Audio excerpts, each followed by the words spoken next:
അപ്പം നമുക്ക് ഇനി കാണാനുള്ളത് 8085 മെഷീൻ സൈക്കിൾസും ബസ് ടൈമിങ്സും ആണ്. അപ്പോൾ എന്താ മെഷീൻ സൈക്കിൾ എന്ന് വെച്ചാൽ അതുപോലെ തന്നെ ഈ timing of the several buses ഇതൊക്കെയാണ് നമുക്ക് ഇനി കാണാനുള്ളത്. ഇപ്പോൾ ഏറ്റവും ആദ്യം നമ്മൾ അറിയേണ്ടത് ഇൻസ്ട്രക്ഷൻ സൈക്കിൾ എന്നുള്ളൊരു സംഗതി എന്താണെന്നുള്ളത്. Okay, so what is N instruction cycle? See, in the normal process of operation, the microprocessor fetch എന്ന് വെച്ച് കഴിഞ്ഞാൽ receives or reads and executes one instruction at a time in the sequence. നമ്മളൊരു programme ചെയ്യാൻ കൊടുത്തു കഴിഞ്ഞാൽ ഒരു ഇൻസ്ട്രക്ഷനാണ് at A time നോക്കുക. ഇനി instruction cycle is defined as a time required for completing the execution of instruction. അപ്പോൾ ഇതിൻ്റെ instruction cycle എന്ന് പറഞ്ഞാൽ ഇതിൻ്റെ പേര് സൂചിപ്പിക്കുന്നത് എന്താണെന്ന് വെച്ചാൽ ഒരു ഇൻസ്ട്രക്ഷൻ ചെയ്ത് കഴിയാൻ എത്ര സമയമാണോ വേണ്ടത് അതിനെയാണ് നമ്മൾ ഇൻസ്ട്രക്ഷൻ സൈക്കിൾ എന്ന് വിളിക്കുക. Okay, so in other words the necessary steps that a microprocessor carries out to fetch and execute an instruction constitutes an instruction cycle. അപ്പോൾ നമ്മൾ ഓപ്പ് കോഡ് ഫെച്ച് ചെയ്യാനും അതുപോലെ തന്നെ നമ്മൾ എന്താ ഇൻസ്ട്രക്ഷനാണോ കൊടുത്തത് അത് എക്സിക്യൂട്ട് ചെയ്യാനും വേണ്ട സമയമാണ് ഇൻസ്ട്രക്ഷൻ സൈക്കിൾ. ഇനി ഇതിൽ രണ്ട് സ്റ്റെപ്പുകളാണ്.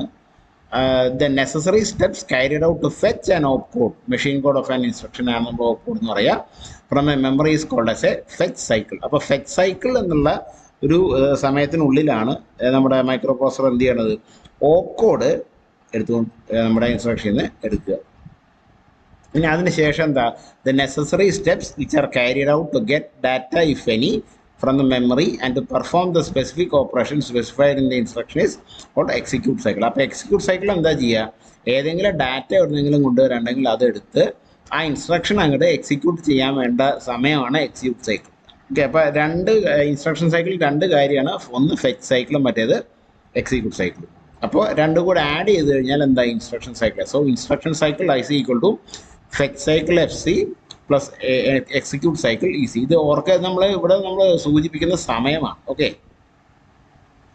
now the FC is a fixed slot of time while EC is variable depends on the type of instruction to be executed. നമ്മൾ മെമ്മറിയിൽ നിന്ന് അല്ലെങ്കിൽ നമ്മുടെ രജിസ്റ്ററിൽ നിന്നൊക്കെ ഫെച്ച് ചെയ്യാനായിട്ട് വേണ്ട സമയം ഫിക്സഡ് ആണ്, അതിനെ വലിയ മാറ്റമൊന്നും വരില്ല. പക്ഷേ നമ്മൾ കൊടുക്കുന്ന ഇൻസ്ട്രക്ഷൻ അനുസരിച്ച് ഈ എക്സിക്യൂട്ട് സൈക്കിളിൻ്റെ നീളം കൂടുകയോ കുറയോ ചെയ്യാം. ഇനിയാണ് നമുക്ക് മെഷീൻ സൈക്കിൾ എന്താണെന്ന് കാണുന്നത്. എന്താ മെഷീൻ സൈക്കിൾ എന്ന് വെച്ചാൽ എന്താ, it is defined as a time required to complete one operation of accessing memory, input, output or acknowledging an external request.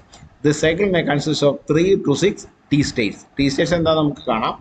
അതായത് നമ്മൾ ഏതെങ്കിലും മെമ്മറി ആക്സസ് ചെയ്യുകയോ അല്ലെങ്കിൽ ഇൻപുട്ട് ഔട്ട്പുട്ട് ഡിവൈസ് ആക്സസ് ചെയ്യുകയോ അല്ലെങ്കിൽ ഒരു എക്സ്റ്റേണൽ റിക്വസ്റ്റിനെ അക്നോളജ്മെൻറ്റ് അയക്കുകയോ ചെയ്യുന്നതിനാണ് ഒരു മെഷീൻ സൈക്കിൾ എന്ന് വിളിക്കുക. ഓക്കെ, അപ്പോൾ ഇതിൽ 3 മുതൽ 6 T states അല്ലെങ്കിൽ ക്ലോക്സ് വരെ ഉണ്ടാകാം. So in a machine cycle, one basic operation such as opcode fetch, memory read, memory write, input output read or input output write is performed. അതായത് ഒരു ഓപ്പറേഷൻ വേണ്ട സമയമാണ് നമ്മൾ ഈ പറയുന്നത്. ഓപ്കോഡ് ഫെച്ച് ചെയ്യുക, അല്ലെങ്കിൽ മെമ്മറി അല്ലെങ്കിൽ ഇൻപുട്ട് ഔട്ട്പുട്ട് ഡിവൈസ് റീഡ് ചെയ്യുക, അല്ലെങ്കിൽ റൈറ്റ് ചെയ്യുക, ഇതിനൊക്കെയാണ് നമ്മൾ ഒരു മെഷീൻ സൈക്കിളിൽ നടക്കുക. The 8085 instruction cycle consists of 1 to 6 machine cycles. ഒരു മെഷീൻ സൈക്കിൾ മുതൽ 6 മെഷീൻ സൈക്കിൾ വരെ ഉപയോഗപ്പെടുത്തുന്ന ഇൻസ്ട്രക്ഷൻസ് 8085 ഉണ്ട്. Now, most of the single byte instructions require only one machine cycle, whereas 2 or 3 byte instructions require more than one machine cycle. ഒരൊറ്റ machine cycle ഉണ്ടെങ്കിൽ നമുക്ക് എന്ത് ചെയ്യാം, സിംഗിൾ ബൈറ്റ് ഇൻസ്ട്രക്ഷൻസ് നടത്തിയെടുക്കാം. ഓക്കെ, ഫോർ എക്സാമ്പിൾ MVI അത് ഒറ്റ ഇൻസ്ട്രക്ഷനാണ്, അത് 1 byte instruction ആണ്, നമുക്ക് നടത്താൻ ഒരു മെഷീൻ സൈക്കിൾ മതി. പക്ഷേ അങ്ങനെയല്ല, 2, 3 ബൈറ്റ് ഇൻസ്ട്രക്ഷൻസ് ആണെങ്കിൽ അതിൽ കൂടുതൽ മെഷീൻ സൈക്കിൾസ് നമുക്ക് വേണ്ടി വരും. ഇനിയാണ് നമ്മൾ നേരത്തെ പറഞ്ഞ T state. Okay, it is defined as one subdivision of the operation performed in one clock period. These subdivisions are internal states synchronized with the system clock and each T state is equal to one clock period. ഇതെന്താണെന്ന് വെച്ചാൽ നമ്മൾ ഈ micro processor മറ്റും work ചെയ്യാനായിട്ട് പല തരത്തിലുള്ള ടൈമിങ്ങുകൾ ഉപയോഗിക്കും. അപ്പോൾ നമ്മൾ ചില സിഗ്നൽസ് ഹൈ ആവുമ്പോഴായിരിക്കും ഈ പറഞ്ഞ പല കാര്യങ്ങൾ എക്സിക്യൂട്ട് ചെയ്യുക. അപ്പോൾ ഇങ്ങനെ നിങ്ങൾ ഈ താഴെ കൊടുത്തേക്കുന്ന ഡയഗ്രാം നോക്കി കഴിഞ്ഞാൽ T1, T2, T3 എന്ന് കാണാം. ഇതെന്താ വെച്ചാൽ T1 എന്താണെന്ന് നോക്കിയേ, നമ്മൾ കൊടുക്കുന്ന ഈ പറഞ്ഞ ഈ വേവിൻ്റെ ഹൈ എന്ന സ്റ്റേറ്റിൽ നിന്നും കുറച്ചു നേരം നിന്ന് ഈ T1 എന്നുള്ള മാർക്ക് ചെയ്ത് ഇവിടെ ഈ ഹൈ എന്നുള്ള സ്റ്റേറ്റിൽ കുറച്ചു നേരം നിന്ന് പിന്നെ കുറഞ്ഞ സ്റ്റേറ്റിൽ കുറച്ച് നേരം നിന്ന് ഇവിടം വരെ എത്താൻ വേണ്ട സമയമാണ്. അപ്പോൾ അത് ഇത്രയാണ് T1 എന്ന് പറയുന്നത്. ഇത്രയും. ഓക്കെ. ഇനി T2 എന്താ? അത് തന്നെ റിപ്പീറ്റ് ചെയ്യുമ്പോൾ T2 ആയി, അത് തന്നെ റിപ്പീറ്റ് ചെയ്യുമ്പോൾ T3 ആയി, അത് തന്നെ റിപ്പീറ്റ് ചെയ്യുമ്പോൾ T4 ആയി. അപ്പോൾ അങ്ങനെ ഇത് മുമ്പോട്ട് പോയിക്കൊണ്ട് T1 മാത്രമാണ് നമ്മൾ വിളിക്കുന്ന പേരാണ് T സ്റ്റേറ്റ്. ഓക്കെ. അതായത് ഒരു വേവ് കടന്നു പോകാൻ വേണ്ട സമയം, അതിനാണ് നമ്മൾ T സ്റ്റേറ്റിൽ വിളിക്കുന്നത്. ഓക്കെ. അപ്പോൾ ഇത് നോക്കിയാൽ നിങ്ങൾക്ക് മനസ്സിലാവും. ഇവിടെ ഫെച്ച് സൈക്കിളും എക്സിക്യൂട്ട് സൈക്കിളും മെഷീൻ സൈക്കിളും ഇൻസ്ട്രക്ഷൻ സൈക്കിളും ഒക്കെ കൊടുക്കുന്നുണ്ട്. ഇപ്പോൾ ഫെച്ച് സൈക്കിൾ എന്ന് വെച്ചാൽ എന്താ? നമുക്ക് ഫെച്ച് സൈക്കിൾ എന്ന് വെച്ചാൽ ഓപ്പോടെ ഫെച്ച് ചെയ്യണ സൈക്കിളാണ്. അത് തന്നെയാണ് ഒരു മെഷീൻ സൈക്കിൾ എന്ന് വെച്ചാൽ. രണ്ടാമത്തെ എക്സിക്യൂട്ട് സൈക്കിളാണ്. എക്സിക്യൂട്ട് സൈക്കിളിലാണ് ഈ പറഞ്ഞ ഡാറ്റയൊക്കെ എടുത്ത് ഇൻസ്ട്രക്ഷൻ നടപ്പിലാക്കുക. അതിനും ഒരു മെഷീൻ സൈക്കിൾ ആവശ്യമാണ്. ഓക്കെ. ഇത് രണ്ടും ചേർന്നതാണ് ഇൻസ്ട്രക്ഷൻ സൈക്കിൾ. ഓക്കെ. അപ്പോൾ ഇൻസ്ട്രക്ഷൻ സൈക്കിളിൽ എന്തുണ്ടാവാം? ഒന്നിൽ കൂടുതൽ മെഷീൻ സൈക്കിൾസ് ഉണ്ടാവാം. ഒരു മെഷീൻ സൈക്കിളിൽ ചെയ്യുന്നത് ഒരൊറ്റ പണിയാണ്, ഫെച്ച് ചെയ്യുക അല്ലെങ്കിൽ റീഡ് ചെയ്യുക, എക്സിക്യൂട്ട് ചെയ്യുക, അങ്ങനത്തെ കാര്യങ്ങളാണ് ഒരു മെഷീൻ സൈക്കിളിൽ നമ്മൾ നടത്തുക. ഇനി ഈ മെഷീൻ സൈക്കിളിൽ ഇതൊരു ക്ലോക്കിൽ നിന്നുള്ള പൾസസ് ആണ്. ഇതിൽ ഒരു വേവ് കടന്നു പോകാൻ വേണ്ട സമയമാണ് T1. അപ്പോൾ നമ്മൾ പറയും ഒരു സ്റ്റേറ്റ് ആണ് T1, അല്ലെങ്കിൽ ഒരു സൈക്കിളാണ് T1 നമ്മൾ പറയും. ഓക്കെ. എല്ലാം ഒരേ കാര്യം തന്നെയാണ് നമ്മൾ പറയണത്. ഇനി അടുത്തതാണ് ടൈമിംഗ് ഡയഗ്രം എന്ന് വെച്ചാൽ. എന്താണ് ടൈമിംഗ് ഡയഗ്രം എന്ന് വെച്ചാൽ? The graphic representation of the necessary steps which are carried out in a machine cycle is called as timing diagram. അപ്പോൾ ടൈം ഡയഗ്രം എന്താ?